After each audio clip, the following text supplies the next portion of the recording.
Hey, Coach, I know you said last night that Rakim Jarrett would not be ready for the season. Is there anybody else that you know will start the year on IL? IR? Not at this time. Chase Edmonds will probably start on it as well. Those two for sure. Everybody else is in play. Okay. And then last night we saw some good play from some young guys like Antonio Greer and CJ Brewer and Tavier Thomas. How many of those guys helped themselves? Can you just speak to their play in particular in this game? I thought they showed up. They flashed some big plays. They tackled hard. They had some big playability, and it's going to be a tough swing. So I think a few of them helped themselves, and a few of them helped themselves over the past couple of weeks. Thanks, Coach. Greg Allman. You guys are done with the games, but you have till Tuesday to make cuts. Do you know logistically kind of when you'll start telling players? At least you might not announce them all until Tuesday.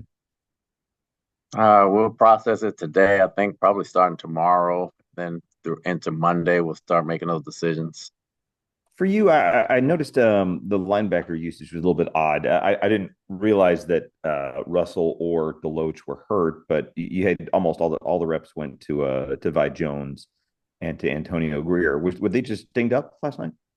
Yeah, they were dinged up. They got dinged up last week. I'm pretty sore and kind of used everybody we had. We were kind of down in numbers, so one more guy would have went down. We probably would have been playing with another D lineman or a DB back there. So they were dinged up. Rick had asked as well, but you have so many of these undrafted rookie DBs that have flashed in camp. Are there any in particular that jumped out to you last night in terms of making plays and helping themselves? Banks had some big hits. I know that for sure. The rest of them covered well, and it's going to be some tough decisions. If you made some flat splashes early, that's been consistent for us that we're really looking at. So hopefully we can get to keep one of them. Thanks, Coach. JC Allen.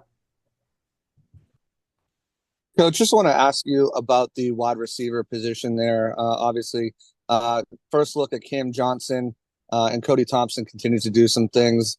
Is that kind of room shaking itself out now that Raheem Jarrett, or are there still decisions to be made there? Still some decisions to be made. Got a good look at Cam last night for the first time. He did some really good things, running and catching with the football. Cody's been consistent all preseason. Miller's shown some things as well. So, those three guys really got some decisions to make there. And then how do you go about trying to get sneak guys on the practice squad? Guys like, Keenan Isaacs have been really good, and Tyreek Thunderberg. If they don't make the 53 roster, like, how do you balance out trying to keep the guys and maybe with vested veterans that don't have to necessarily go through waivers and try to keep guys from being claimed by other teams who've shown a lot to you this offseason? The guys you probably want to practice squad, you probably release last. So hopefully, with everybody doing cuts at the same time, it's hard to get a guy on the street, and you kind of go back with the guys that you know. But it's going to be hard to get them through the practice squad, especially if they got a lot of tape. But every team has to deal with that. So I'm sure they have the same decisions to make, and they like a few guys too. So typically teams usually go with the guys they had in camp as opposed to teaching guys a new system and coming in unless they really see something. So, but the decisions that have to be made are going to be very tough. And then as far as the quarterback, you guys kept two last year going into the season by necessity, had to bring up Wolford before he was claimed by another team. Do you envision going into the season with two quarterbacks and maybe Wolford back on the practice squad, or does that still need to shake itself out as well? I'm pretty sure it'll shake itself out. We're leaning that way, but we haven't made final decisions. We have to weigh it against different positions. And it's not so much as the guys going against each other at the same position, but you also got to measure the strength of the last wideout versus the strength of the last outside backer or the last inside backer or the last offensive lineman or vice versa. So there's a lot of decisions to be made. So the competition is not just against the same position, but it's against other positions that might have value as well. Scott Reynolds. Hey, Todd, want to get your take on a couple of third-year guys that have developed and shown some progress. Logan Hall made a nice tackle last night. What have you seen from him in terms of his development? And then also, second year at right tackle, Luke Edke just seems to be getting better and better for you there. If you can comment on those two players, what you've seen. Both very tough, and they have the same things they need to do to get better. When they both use their hands, they're very, very good football players. Logan has length, Luke has length and toughness. They both have toughness. When they try to brawl and just use their bodies, they get in trouble technically. When they use their hands, they're very hard to stop. Thanks, Todd. John Romano. Hey, Todd. Kyle Trask has been through 4 preseasons now without ever really seeing the field during the regular season. Could you just talk about his growth as a player from the first time you saw him? Just from a maturity standpoint, adjusting to the different schemes and the playbook and being confident out there, making the right reads and playing, whether he's behind the first line, second line, or third line, he makes plays and he gets receivers open. He's not necessarily throwing to Mike and Chris all the time, but he's getting guys open. He's directing traffic. He's getting valuable experience. Sometimes you just run into, he played behind Brady. Now he's playing behind Baker. He just having to have the unfortunate opportunity to go behind a couple quarterbacks, but we have a lot of trust in him. He really sees the game well. We would not have a problem playing him. It's not unnerving at all to go into the season without any experience at backup quarterback? Just because your experience doesn't mean you're good. You might know the playbook, but if you can't carry out the plays, it doesn't make it any better. Thank you. Evan Winter. Hey, Coach. Obviously, the new dynamic kickoff return rules are a big change this year, and obviously, a lot of it has to do with roster competition or composition, rather. I know you've said throughout the summer, we'll see it as we go, but do y'all feel like you have more of an idea of what you want in terms of personnel when it comes to the kickoff returns? Yeah, I think we do. I think we kind of know the direction we're heading in and the things we want to do when it comes to that. So we'll probably tweak roster-wise accordingly. And then obviously you said last night, the preseason is all about totality, your overall body of work. But how much can a really good performance in that final game be a springboard for a player to maybe it says, hey, he's starting to get it or, develop in the right fashion?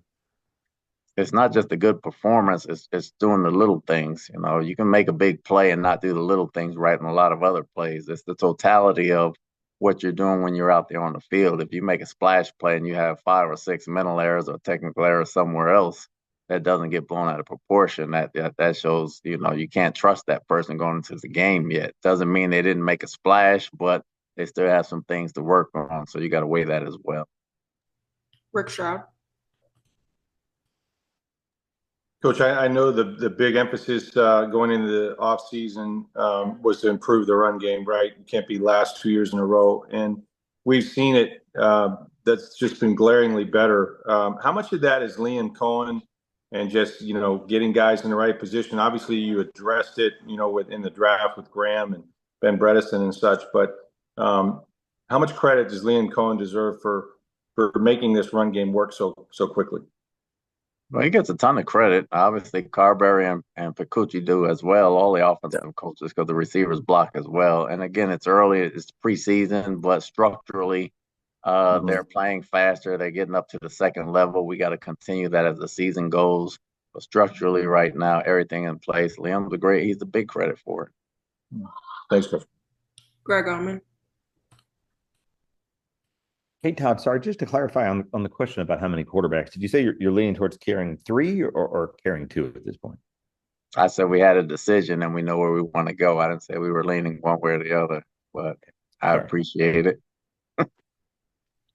We have Tom Burpee more. We'll go to JC Allen. Coach, you said you've been really comfortable with the depth you've had at outside linebacker throughout camp.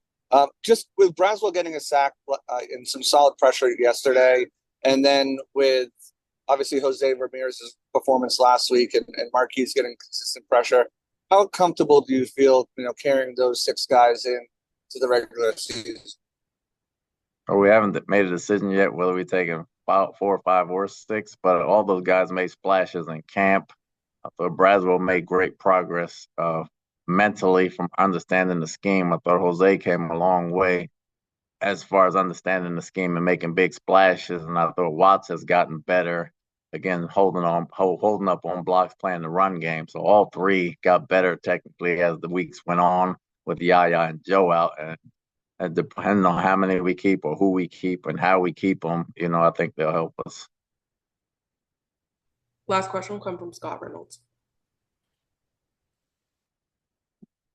Coach, talking about your specialists, I guess it goes without saying that you liked seeing that 51-yard field goal from Chase McLaughlin. Can you just talk about maybe your comfort level with seeing that one go through after a couple of unusual misses earlier in the preseason, and then Jake Camarda, it seems to be a little inconsistent as your punter. I know Nolan Cooney had a good night last night. Is that an area too where you're considering maybe making a switch at punter? It's not an area I'm very happy with right now. Obviously, but Jake has to punt it better. 2 weeks in a row where he didn't punt well. Chase came back around. We'll see about the punting situation or whether adding somebody to the practice squad, but we definitely got to get better in that area. Thanks, Todd. Appreciate it. All right, that's all we have. Thanks, Coach.